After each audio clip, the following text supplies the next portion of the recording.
Hi, welcome to the Andrew Buckle book review of a box. Well, actually it's not a box. It's going to be the Entertaining Comics Covers Artist Edition. And this is the box that it came in, a nice protected box. And it's very nice quality. I recommend all the rest. However, there is actually something. Now, I generally don't keep the boxes because just wouldn't be able to fit it in the house if you kept on fit all the boxes as well as the book itself. The book weighs a ton, and you can see the size there. I'm going to put it against my arm so it's slightly bigger than the arm there. Obviously, it weighs a ton, literally. It would be very good for doing weightlifting exercises. Probably not very good recommended exercise, that one. However, this is obviously an Entertaining EC comic covers artist edition. You can see the covers on the front, and they are amazing quality all the way through. Now, I'm not going to show every single cover because it's one of those things that really just get the book, because this book will probably go out print probably pretty quickly. IDW, I don't think keep them in, there's only couple of thousand, well, I don't even know how many copies there are.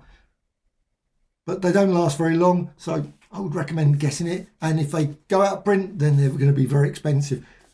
I would love to see an artisan edition, I should say, with this as well. It'd be brilliant, because I think the artisan one would be great because it's just a lot lighter and easier to look at. This is the one you have to put on the floor or put on the bed and just open up that way because it just weighs a ton. That's why it makes it very hard to show many examples in this book. 160 pages, obviously just come out. And you can see now, there's the, obviously, look at the size of that. That's just amazing. Then you've got the actual covers there. You've got a nice little initial one there. Then you've got an introduction by Thomas Burns.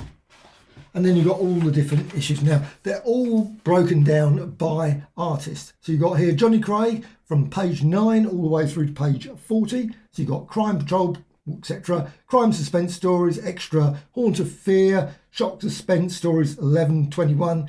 You've also got Crandell. You've got Piracy ones there, Jack Davis. You've also got quite a lot all the way through to page 64. Bill Elder, you've got one there with Mad. Georgia Evans, thought there were more for him. However, 66, 67, 68, and that's Piracy. Now, the weird thing is there's page numbers here in the contents, but there's no page numbers as far as I can see unless they're invisible throughout the book. So how do you know where the pages are, which is ridiculous. I've always felt slightly odd, but however, you've got Feldstein, you've got Frazetta. Now, you've only got one page Frazetta. That's it. So if you come into it expecting a lot of Frazetta, one page. Brilliant page that is, but one page. Of course, it's the famous Weird Science Fantasy 29. And you've got lovely examples like Moon Girl. You've got here number 6, Two-Fisted Tales, The Annual. You've got Al Williamson, you've got Valor, Weird Fantasy 21, 25, Basil Wolverton, brilliant, 140, from Mad 11, that's page 140, and Bollywood, lots of, just to finish him that off. Now, let's just go to that. You've got a lot of these sort of big page examples there, but you've also got Crime Patrol. Look at that, just absolutely glorious. And you've got all the various things printed, etc. on the top. You've also got Crime Suspense Stories. Now, I'll probably end up ripping this book at some point by accident. Shock Suspense or dropping it. You've got Haunt of Fear.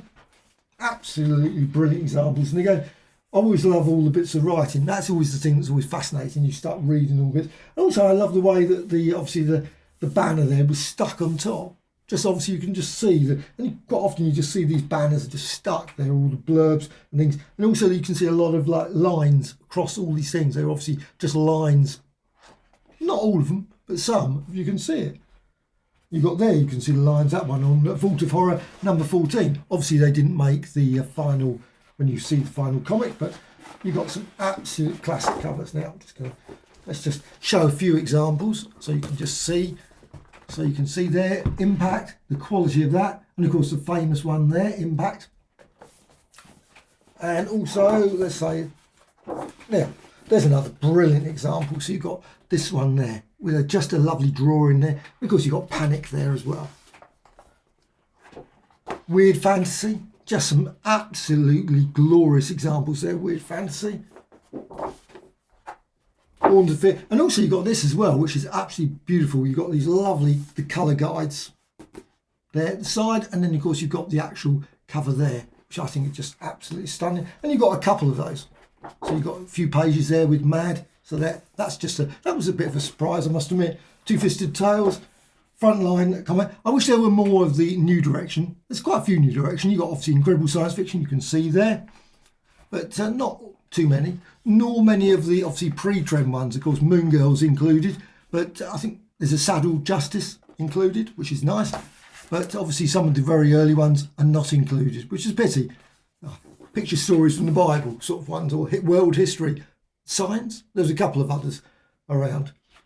But you've got just example after example after example. But this book weighs a ton. So, like I said, it's going to be a quick review. It's without a doubt one of the best artist editions ever. Absolutely packed solid with brilliant covers. Absolutely super sharp quality. I mean, really crystal clear as ever. But of course, these comics covers, they're very old. I mean, obviously they've been looked after to a very good degree. But at the same time, and we're talking, well, obviously 1950s, so you're talking 70 years. So the paper's not as good as probably it was back in the day. But it's still absolutely, I mean, some are. Look at that one, Weird Science one there. That one's number 14. Absolutely weird. And actually, the weird thing is, quite often the banners like this, the Weird Science, and they just fall off the back. Weird Science is actually quite nice, crisp quality. That's very clean, whereas that is quite slightly getting brown, which is weird. Different paper quality, obviously. It did that like that. So, but this is just glorious book, and you've got. Oh, I love that back one as well. That's quite nice, and the whole thing is just a quality book. IDW again, just absolute, and just quickly show you there. So you can see, if I can lift it, you can see there. It's just, wow. Really very impressive book. And just page after page after page of just classic art by some of the greatest artists ever. As far as I'm concerned, totally worth the price. Brilliant. But I would suggest get it now if you're going to get it, because it's going to probably be out of print, probably. Unless they produced a lot more copies than usual. It's just one of those things that with these volumes, they'd soon go. So, totally recommended. Totally brilliant book. Brilliant. So, EC Comic Cover Artists Edition from IDW.